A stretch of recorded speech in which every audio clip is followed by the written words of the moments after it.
আজকে এই ফাইনাল টুর্নামেন্টের যিনি সভাপতি দর্শনা আলঙ্কিত করেছেন আমার অত্যন্ত শ্রদ্ধাভাজন গাজীপুর জেলা যুবদলের সাবেক যুগ্ম সাধারণ সম্পাদক, কাপাসিয়া উপজেলা যুবদলের যুগ্ম আহ্বায়ক, কাগজিয়ার কৃষি সন্তান, কাগজিয়া উপজেলা যুবদলের বিপ্লবী আহ্বায়ক শ্রদ্ধাভাজন নেতা জনাব মাহমুদুর রশিদ।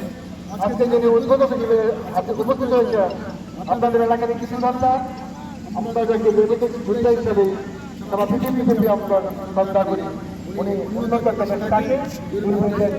পাশে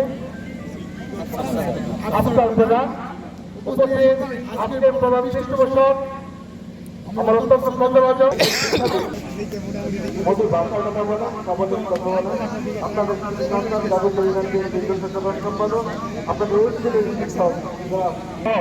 উপস্থিত সজল সুজন রাশিদুল আমার সাথে সবার সঙ্গে অনেকে এসেছেন। নাম বললে সময় নষ্ট হবে। ক্রিকেটের মাঠে এসে বা খেলার মাঠে এসে নাম বলা মানে ব্যক্তি কারণ হওয়া।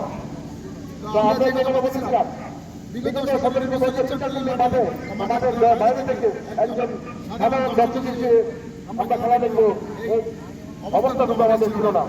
মহান ছাত্র জনতার বিপ্লবের মধ্য দিয়ে একটা বৈষম্য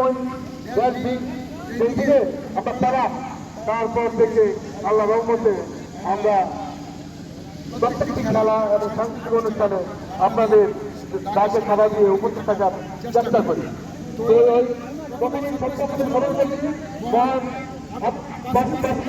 বিপ্লবের যারা শহীদ হয়েছেন মহান আল্লাহ তাদেরকে শহীদ মঞ্চে দান করে, যারা অসুস্থ হয়েছে তাদেরকে পরিপূর্ণ সুস্থ দান করে।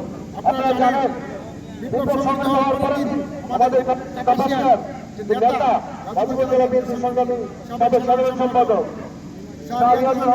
ভাই উনি আমাদের থেকে বললেন 17টি বছর আমাদের যুব সমাজ জাতি সমাজকে যেভাবে ধ্বংস করে দেওয়া হলো মাদকের মাধ্যমে অস্ত্রের মাধ্যমে, তাহলে যুব এবং ছাত্র সমাজকে আলোর পথে ফিরে আনার জন্য সবচেয়ে উৎকৃষ্ট পথটা হচ্ছে খেলা এবং সংস্কৃতি।